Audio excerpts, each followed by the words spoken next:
Hey guys, welcome to grade upgrade. So start करते हैं inscribed angle. Yes, ये video में हम लोग प्रैक्टिस सेट 3.4 ही करने वाले, बट उसके लिए हम लोग को इंस्क्राइब एंगल और साइक्लिक क्वाड्रिलेटरल का कॉन्सेप्ट सीखना बहुत जरूरी है। जैसे लास्ट वीडियो में प्रैक्टिस सेट 3.3 किया था, उसके लिए हम लोग ने आर्क ऑफ द सर्कल का कॉन्सेप्ट समझा था। वैसे ये वीडियो में हम लोग इंस्क्राइब एंगल और साइक्लिक क्वाड्रिलेटरल का कॉन्सेप्ट समझेंगे। और जो स्टूडेंट्स ये वीडियो में फर्स्ट टाइम आ रहे हो तो एक बार डिस्क्रिप्शन चेक कर लो। डिस्क्रिप्शन में financial planning, arithmetic progression, quadratic equation, trigonometry, ये सारे चैप्टर्स की भी लिंक अवेलेबल है, तो एक बार वो भी चेक कर लो। ठीक है, सो स्टार्ट करते हैं इंस्क्राइब एंगल। तो इंस्क्राइब एंगल का मतलब क्या होता है? इंस्क्राइब एंगल का मतलब होता है सर्कल के अंदर एंगल। बस बस, खत्म खत्म खत्म खत्म।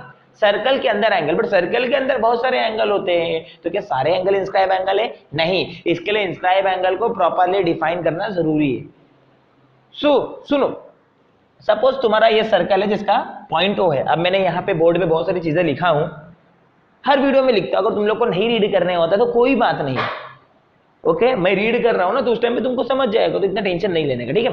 क्योंकि जो सेटअप है ना, इतना हाई फंडू सेटअप नहीं है कि सब पूरा डिजिटल है, सही कि नहीं।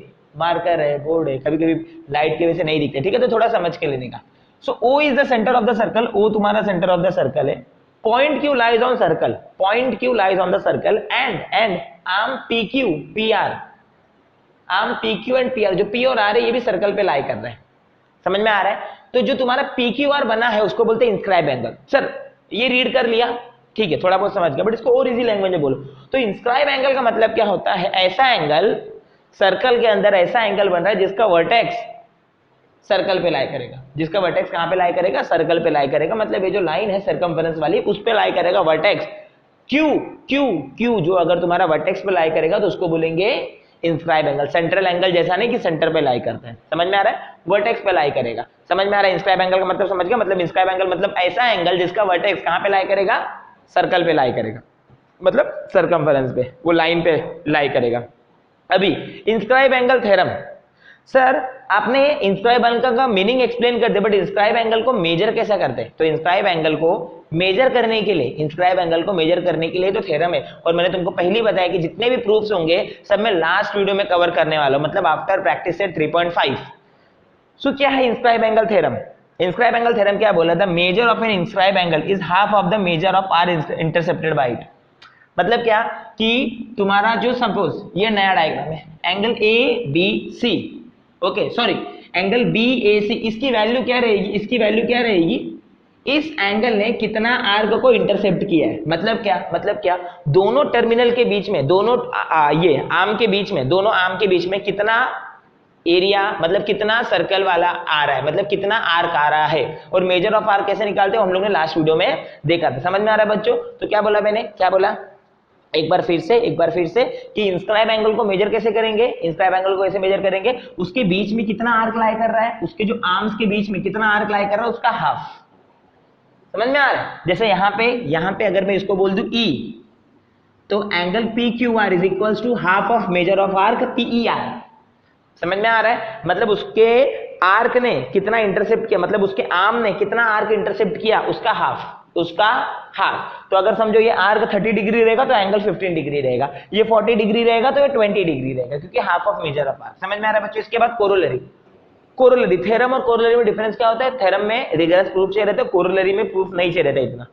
तुम लोग थ्योरम का स्टेटमेंट यूज करके भी कोरोलरी को प्रूफ कर सकते हो, तो कोरोलरी में रिगरस प्रूफ नहीं चाहिए रहता, तुम लोग थ्योरम के यूज करके कोरोलरी को प्रूफ करते हो, इसके लिए इसको कोरोलरी बोलते हैं। तो भी क्या बोला है, ध्यान दो बच्चों, तुम्हारा एंगल ABD, ABD तुम्हारा क्या है? एक इंस्क्राइब एंगल है। ACD एक इंस्क्राइब एंगल है, बट दोनों का आर्क सेम है APD, तो ये दोनों एंगल भी सेम रहेंगे ऑफ कोर्स, क्योंकि दोनों की value half of measure arc APD रहेगा ना, इसलिए दोनों भी एंगल क्या रहेंगे? सेम रहेंगे। तो तुम्हारा स्टेटमेंट क्या है? Angle inscribed in same arc are congruent. अगर सेम आर्क में एंगल है तो वो क्या रहेंगे? कॉन्ग्रुएंट रहेंगे। अगर सेम आर्क में एंगल है तो वो क्या रहेंगे? कॉन्ग्रुएंट रहेंगे। ये पहला कोरोलरी। दूसरा कोरोलरी क्या है ये थ्योरम का?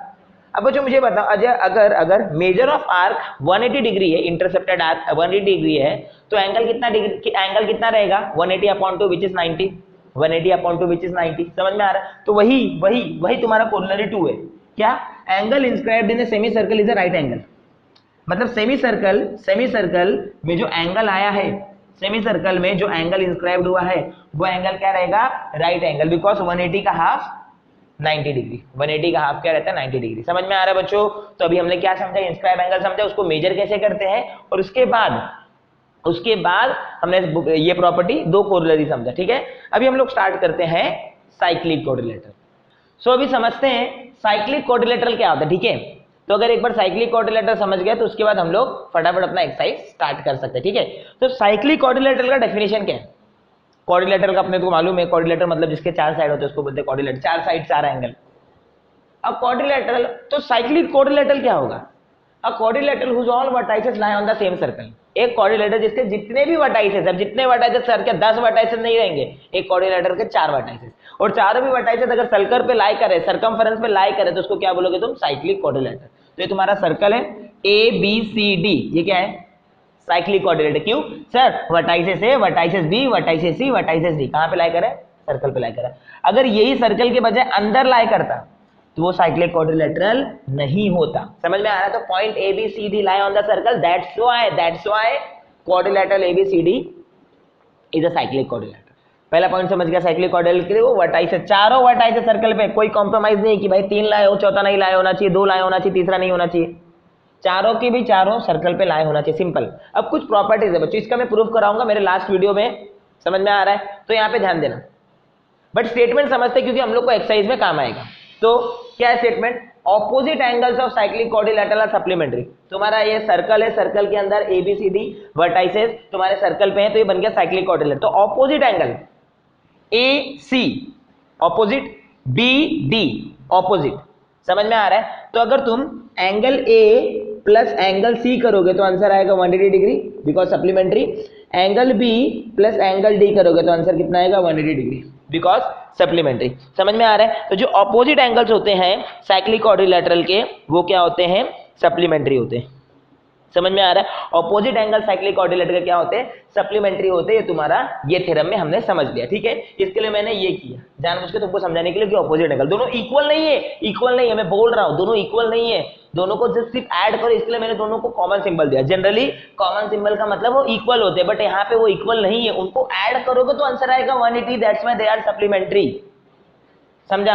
अब इसके बाद नेक्स्ट ध्यान देना बच्चों, दो चीज, इसके बाद हम लोग फटाक से एक्सरसाइज स्टार्ट करें। ठीक है, an exterior angle of a cyclic quadrilateral is equal to the angle opposite to its adjacent interior angle. मतलब क्या? सुनो, तुम्हारा A B C D cyclic quadrilateral है, एक्सटीरियर एंगल कौन सा है? D C E. ये कोरिलेटर में नहीं है ना, कोरिलेटर के बाहर है एक्सटीरियर एंगल। तो डी सी ई की वैल्यू किसके इक्वल रहेगी? उसके एडजेसेंट के ऑपोजिट। मतलब डी सी ई का एडजेसेंट ये है और उसका ऑपोजिट, मतलब इसकी वैल्यू इसके इक्वल रहेगी, ये दोनों सेम रहेगा।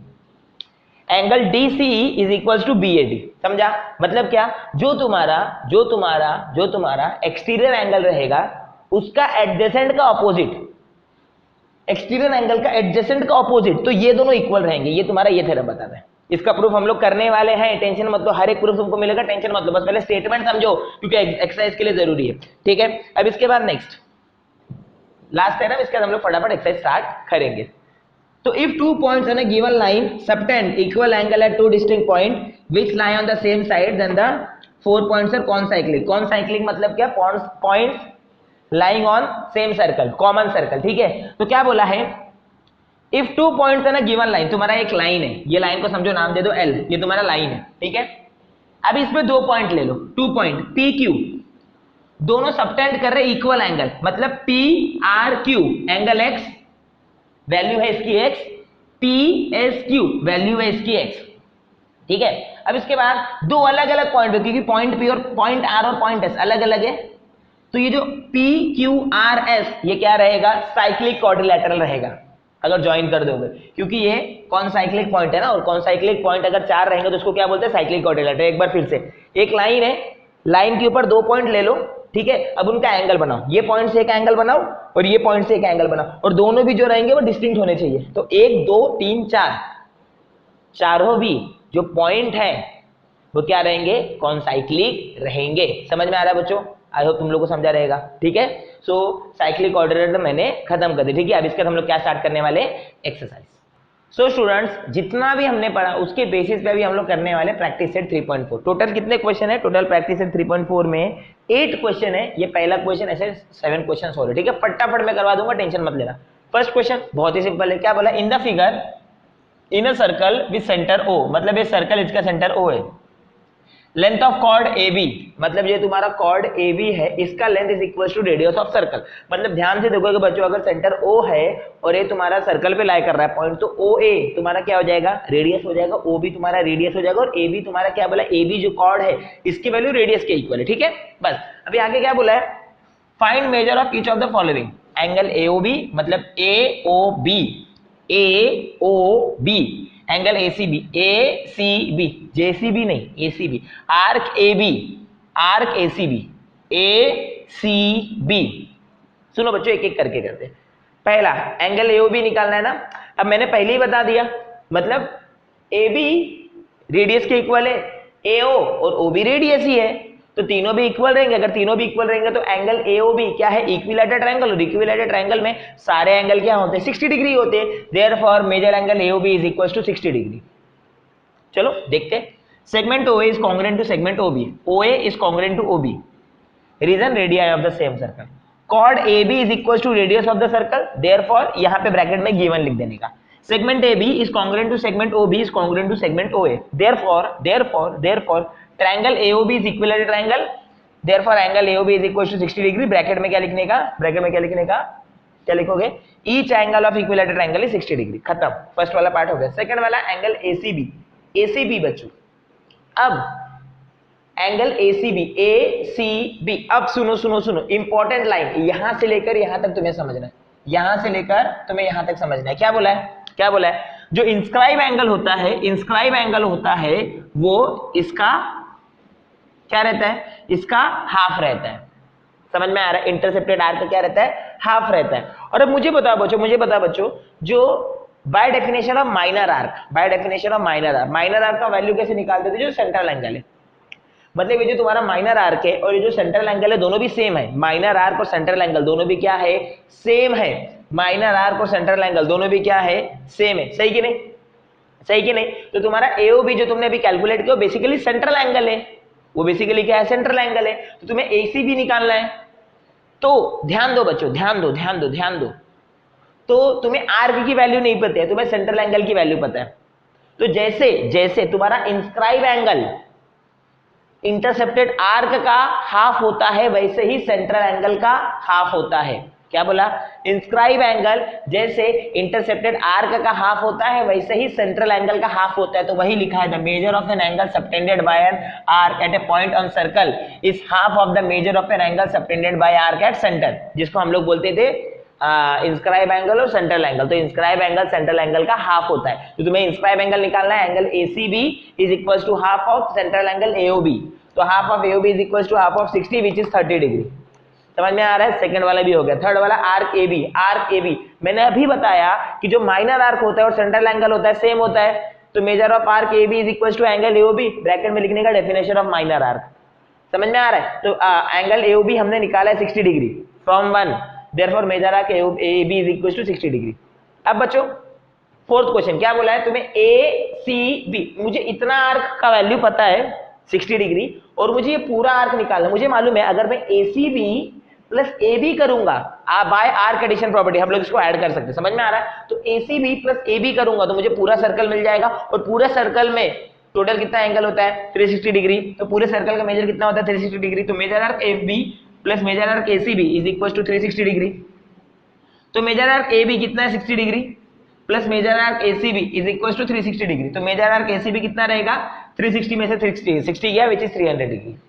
समझ में आ रहा है? पहला क्वेश्चन हो गया। क्या निकालने बोला था? Angle AOB। तुमने ट्रायंगल को क्या प्रूफ किया? इक्विलैटरल। तो ये एंगल AOB 60। अब ACB निकालना था। ACB जैसे आर्क का हाफ रहता है वैसे सेंट्रल एंगल का भी हाफ रहता है। समझ में आ रहा है? तो ACB कितना हो गया? 30 डिग्री। इसके बाद AB और सेंट्रल एंगल इक्वल रहेंगे by definition of minor arc which is 60 degree. इसके बाद एंगल आर्क ACB और AB 360 होगा। तो 360 में से 60 माइनस करोगे तो 300 आ जाएगा।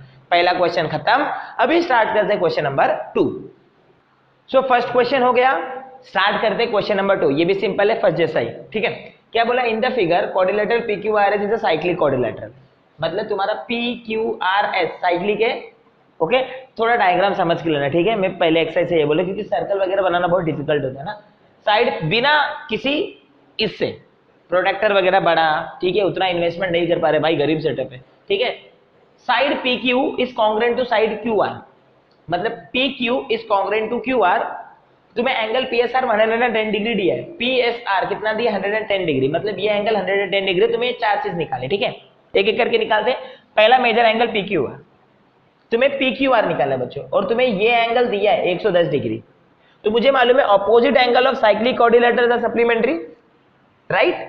ऑपोजिट पूरा पूरा स्टेटमेंट लिखने का, opposite angles of cyclic quadrilateral are supplementary. तो अगर ये 110 डिग्री होगा तो 70 डिग्री होगा। देखो कैसे किया मैंने, ठीक है। Second measure arc P Q R, तुम्हें ये पी क्यू आर की वैल्यू चाहिए आर्क की। अब बच्चों ध्यान दो, जो तुम्हारा ये एंगल है पी एस आर, इसने कौन सा आर्क इंटरसेप्ट किया है, पी क्यू आर। तो मैं यहाँ पे इंस्क्राइब एंगल थ्योरम लगा सकता हूं, सही कि नहीं। पी एस आर ने कौन सा आर्क इंटरसेप्ट किया, एंगल पी एस आर ने कौन सा आर्क इंटरसेप्ट किया है, पी क्यू आर। तो angle P S R is equal to half measure arc P Q R, bracket में इंस्क्राइब एंगल थ्योरम। बट यहाँ पे बच्चों तुम्हारे पास एंगल की वैल्यू है 110 डिग्री, आर्क निकालना है, यहाँ पे 2 डिवाइड हो रहा है, वहां पे मल्टीप्लाई हो जाएगा। तो measure arc P Q R is equals to, measure arc P Q R क्या आ जाएगा बच्चों, measure arc P Q R is equals to 2 angle P S R, मतलब 2 into 110 degree which is 220 degree. समझ में आ गया, ठीक है। इसके बाद नेक्स्ट क्वेश्चन क्या निकालने बोले, मेजर आर्क क्यू आर, मतलब ये arc measure arc Q R की वैल्यू निकालने बोली है तुम्हें। समझ में आ रहा है बच्चों। अब मेजर आर्क क्यू आर कैसे निकालेंगे, सुनो ध्यान से निकलेगा। तुम्हें कुछ दिया है P Q congruent to R Q, मतलब P Q congruent to R Q, और मुझे मालूम है अगर कॉर्ड कॉन्ग्रुएंट है तो उनका करस्पॉन्डिंग आर्क भी क्या रहता है, कॉन्ग्रुएंट रहता है। मतलब पी क्यू और आर क्यू भी क्या है, कॉन्ग्रुएंट है। मतलब अगर कॉर्ड पी क्यू कॉन्ग्रुएंट है कॉर्ड क्यू आर से, तो आर्क पी क्यू और आर्क क्यू आर भी क्या रहेगा, कॉन्ग्रुएंट रहेगा, आर्क का करस्पॉन्डिंग टू कॉन्ग्रुएंट कॉर्ड। समझ में आ रहा है बच्चों। तो मैंने ये दोनों भी आर्क को मैंने क्या ले लिया, एक्स ले लिया, ठीक है बच्चों। मुझे टोटल आर्क की वैल्यू मालूम है 220 डिग्री, तो x प्लस एक्स कितना हो जाएगा 220 डिग्री, x प्लस एक्स कितना हो जाएगा 220 डिग्री, तो 2x is equals to 220 degree. तो बच्चों यहाँ पे ध्यान दो 2x is equals to 220 degree, तो लेफ्ट से लिख रहा हूं लेफ्ट से, मैं राइट ही हूं। x is equals to 220 divided by 2, तो 220 डिवाइडेड बाय 2, x कितना आ जाएगा बच्चों 110 डिग्री। समझ में आ रहा है। इसके बाद next measure angle P R Q, P R Q. अगर तुम लोग ध्यान से देखोगे बच्चों, जो तुम्हारा ये वाला एंगल है measure angle P R Q, ये वाला एंगल है, इसने कौन से आर्क को इंटरसेप्ट किया है, पी क्यू को। और पी क्यू की वैल्यू तो हमने जस्ट निकाली, पी क्यू और क्यू आर दोनों सेम है, पी क्यू और क्यू आर दोनों सेम है, कितना है पी क्यू क्यू आर दोनों भी x मतलब 110 डिग्री। तो बच्चों जो तुम्हारा पी आर क्यू रहेगा, पी आर क्यू वो कितना रहेगा 110 divided by 2 which is 55 degree. तो एक बार फिर से क्या करते हैं, तुम्हें चार चीज निकालनी है ना, सही है। तो पहला opposite angles of cyclic quadrilateral are supplementary, दूसरा measure arc P Q R by inscribe angle theorem हो जाएगा 110 का डबल 220 डिग्री, क्योंकि इंस्क्राइब एंगल जो तुम्हारा हाफ होता है। अब इसके बाद तुम्हें क्या निकालना है, पी क्यू निकालना है, पी क्यू।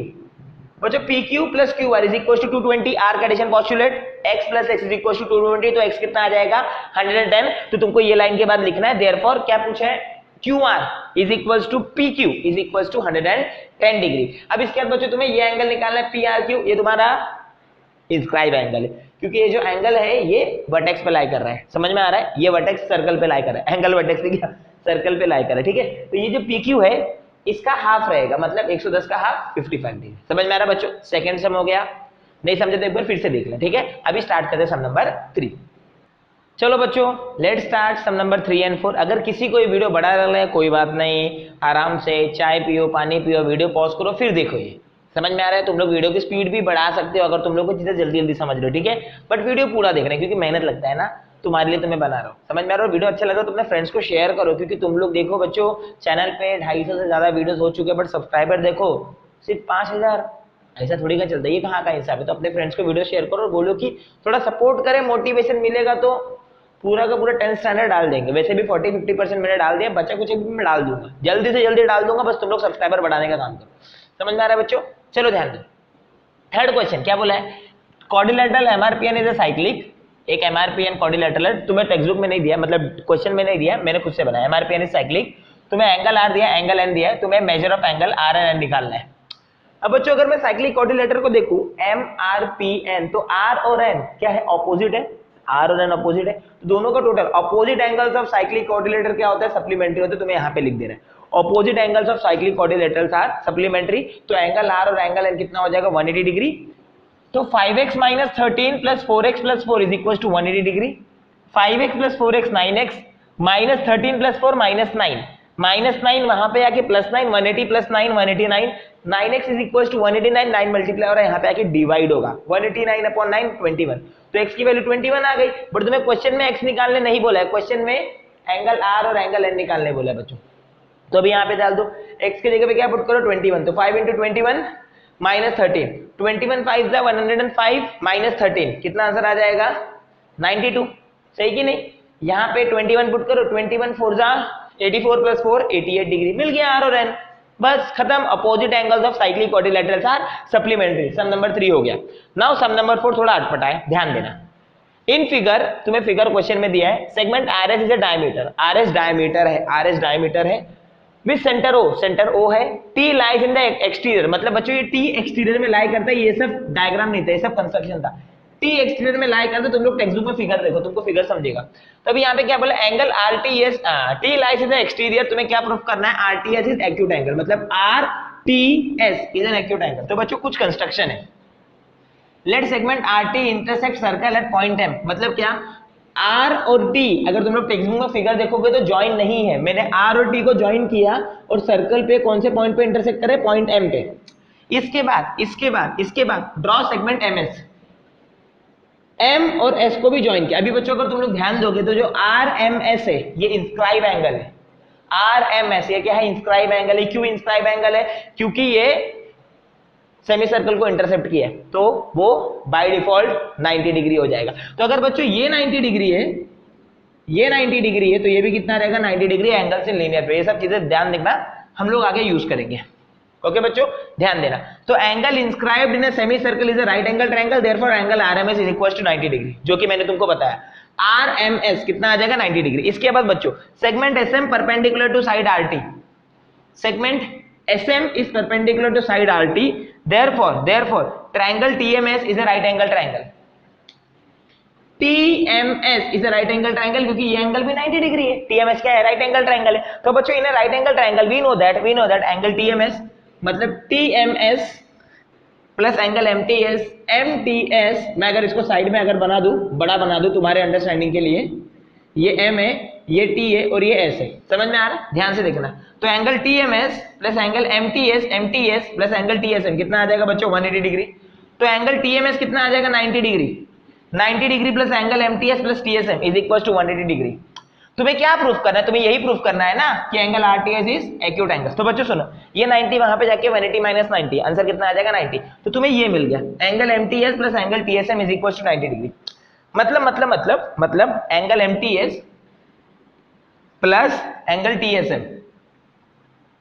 एंगल TSM कितना है, 90 डिग्री। अब बच्चों याद रखो, मतलब दिमाग लगाओ थोड़ा, दो एंगल का अगर टोटल 90 डिग्री होता है, मतलब दोनों भी 90 से छोटे ही हो रहे हैं ना। दो एंगल का अगर टोटल 90 डिग्री है तो दोनों भी एंगल 90 से छोटे। इसका मतलब क्या, मैं ये बोल सकता हूं कि जो ये एंगल MTS है ये 90 से छोटा है। तो अगर एंगल MTS 90 से छोटा है तो R भी तो उसी लाइन में, तो तुम RTS 90 से छोटा बोल सकते हो। एक बार फिर से कंस्ट्रक्शन, पहले तुमने RT को इंटरसेक्ट किया पॉइंट M पे, वो सेमी सर्कल को इंटरसेप्ट कर रहा है तो वो राइट एंगल हो जाएगा। इसके बाद तुमने MS को ज्वाइन कर दिया। अब इसके बाद बच्चों ध्यान देना, इसके बाद प्रॉपर्टी यूज किया, एंगल RMS 90 डिग्री, फिर MTS जो वो साइड वाला ट्रायंगल है उसमें क्या लगाया, sum of measure of all angle of triangle is 180 degree. तो तुम्हारा एक 90 को छोड़ के बचा दो, उनका टोटल 90 रहेगा, तो ऑफकोर्स दोनों भी एक्यूट रहेंगे। तो अगर MTS एक्यूट है तो RTS भी एक्यूट रहेगा, जो तुमको क्वेश्चन में प्रूफ करने बोला है। समझ में आ रहा है बच्चों? तो ये हो गया fourth some. Let's start question number 5।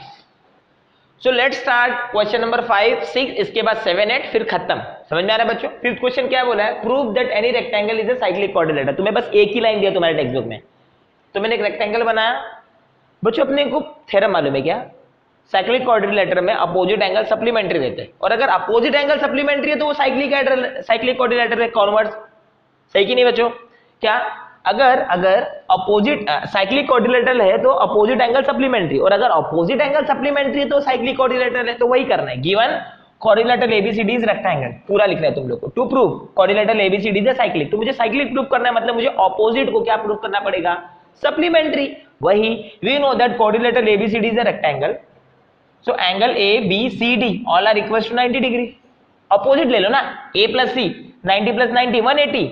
Sir opposite angles are supplementary, bracket में लिख देने का, opposite angles are supplementary, therefore by converse of cyclic quadrilateral theorem quadrilateral ABCD is a cyclic. बस खत्म। मूंगफली में दाना नहीं, हम तुम्हारे मामा नहीं। खत्म हो गया पांचवा सम।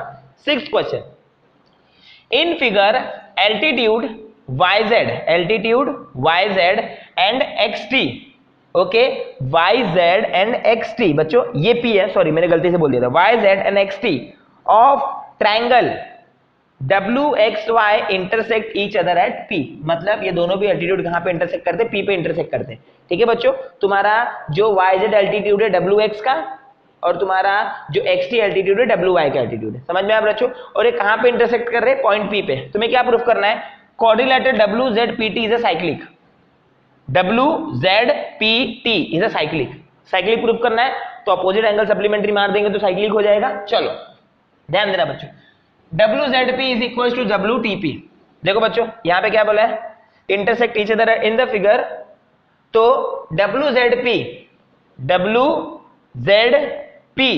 Is equal to wtp। समझ में आ रहा है बच्चों? ये दोनों इक्वल रहेंगे। ओके, एक मिनट रुक जाना बस। ओके बच्चों, तो थोड़ा एक मिनट के लिए मैं थोड़ा इधर उधर देखने लग गया था। ओके, तो तुम्हारा wzp is equal to wtp, ये दोनों इक्वल है। why they are equal? क्योंकि बच्चों ये एंगल 90 डिग्री है तो ये एंगल भी 90 डिग्री रहेगा, ये एंगल 90 तो ये एंगल भी क्या रहेगा? 90 डिग्री, तो इज इक्वल टू 90 डिग्री। समझ में आ रहा है? सही कि नहीं? तो wzp और wtp दोनों भी 90 है, दोनों भी 90 है। सही कि नहीं बच्चों? अब इसके बाद ध्यान दो, तो अभी इसके बाद इसका मतलब सर wzp और wtp दोनों भी ऑपोजिट है, और दोनों का टोटल निकाल लूंगा तो 180 डिग्री आ गया। तो बाय कॉन्वर्स, सेम इसके जैसा, by converse of cyclic quadrilateral wzpt is cyclic. हो गया, पहला पार्ट हो गया। समझ में आ रहा है बच्चों? तो तुम्हें क्वेश्चन में ये 90 दिया तो ये भी 90 है, ये 90 दिया तो ये भी 90 है। समझ में आ रहा है? तो दोनों अपोजिट है, दोनों अपोजिट 180 डिग्री है, मतलब सप्लीमेंट्री। इसका मतलब ये साइक्लिक क्वाड्रिलेटरल। सेकंड क्या बोला है? पॉइंट xy एग्जैक्ट ty और कॉन्साइक्लिक। अगर तुम लोग ध्यान दोगे तो मैंने जो ये किया था, क्या किया था? सबसे लास्ट वाला इंट्रोडक्शन में, जो यही वीडियो में मैंने जो सबसे लास्ट वाला इंट्रोडक्शन किया था, लास्ट वाला जो थ्योरम करवाया था ना, ओके, सिर्फ स्टेटमेंट जो मैंने एक्सप्लेन किया था वो यूज करेंगे हम लोग। तो बच्चों यहाँ पे ध्यान दो, xz तुम्हें क्या प्रूफ करना है? कॉन्साइक्लिक प्रूफ करना है। अब बच्चों ध्यान दो, xzy is equal to xty is equal to 90 degree. मतलब क्या? ये एंगल और ये एंगल दोनों इक्वल है, दोनों इक्वल है। अब बच्चों ये लाइन दो डिस्टिंक्ट पॉइंट पे, एक पॉइंट z है और एक पॉइंट t, दोनों पे इक्वल एंगल बना रही है। मतलब एक चारों जो पॉइंट है वो क्या है? कॉन्साइक्लिक है। हमने यही किया था अपना थ्योरम। समझ में आ रहा है बच्चों? तो इसको रीड कर लो। Point x and y on line xy subtends equal angle at two distinct point, separate point z and t on same side of line xy, same side. So if two points on a given line, ये उस theorem का statement है, given line subtend equal angle at two distinct point which lie on the same side of line, then 4 points are concyclic point, that is x, z, t, y are concyclic. Fifth वाला क्या proof करना था? Opposite angles supplementary, तो वो cyclic quadrilateral है। Six का first वाला भी वही प्रूफ किया कि ऑपोजिट एंगल्स सप्लीमेंट्री, तो वो साइक्लिक क्वाड्रिलेटरल है। सेकंड वाला हम लोग ने जो सबसे लास्ट वाला इंट्रोडक्शन था, इंट्रोडक्शन के टाइम पे थ्योरम किया था कि अगर एक लाइन है उसके एक साइड पे दो अलग अलग पॉइंट है, दोनों इक्वल एंगल बना रहे इस लाइन के साथ, इसका मतलब 1 2 3 4 ये चारों पॉइंट क्या है? कॉन्साइक्लिक है। हो गया बच्चों, तो फिफ्थ सम हो गया, सिक्स सम हो गया। अभी स्टार्ट करते sum number 7। So question number 7, question number 8, दोनों भी क्वेश्चन प्रॉपर्टी के ऊपर बेस है। ये भी एक प्रॉपर्टी है और ये भी एक प्रॉपर्टी है, ये प्रॉपर्टी यूज करो तुम्हें अपने आप सोल्यूशन मिल जाएगा। ठीक है बच्चों, क्या बोला है, in the figure measure arc N S, तुम्हारा जो ये आर्क एनएस है ये 125 डिग्री है, मेजर आर्क ईएफ ये पिद्दू सा आर्क है 37 डिग्री। तुम्हें N M S point to be noted my lord, ये एम है, ये एक्सटीरियर है, सर्कल के बाहर है, तुम्हें एन एम एस निकालना है। तो प्रॉपर्टी क्या है बच्चों मालूम है, तुम्हें अगर एन एम एस एंगल निकालना है और जो उसका जो वर्टेक्स है वो बाहर है, इंस्क्राइब नहीं, सर्कल पे नहीं, सर्कल के बाहर है, तो उसका वैल्यू कैसे मिलता है, half of measure of this two arc. समझ में आ रहा है, half of difference between this two arc, half of measure of difference between this two arc. एक बार फिर से, अगर तुम्हारा सर्कल मतलब तुम्हारा जो एंगल है, समझ में आ रहा है, उसके आर्म तो सर्कल पे है बट जो उसका वर्टेक्स है वो सर्कल के बाहर एक्सटीरियर है, तो उसका वैल्यू कैसे मिलता है, उसके अंदर जो दोनों भी आर्क है उनका डिफरेंस। तो arc NS bigger minus smaller, NS minus ES, तो 125 माइनस 37 88 डिवाइडेड बाय 2 44। बच्चों ये प्रॉपर्टी है, ये क्या है, प्रॉपर्टी है, मैंने जानबूझ के इंट्रोडक्शन में नहीं करवाया था कि मैं ये सब में करवा दूंगा।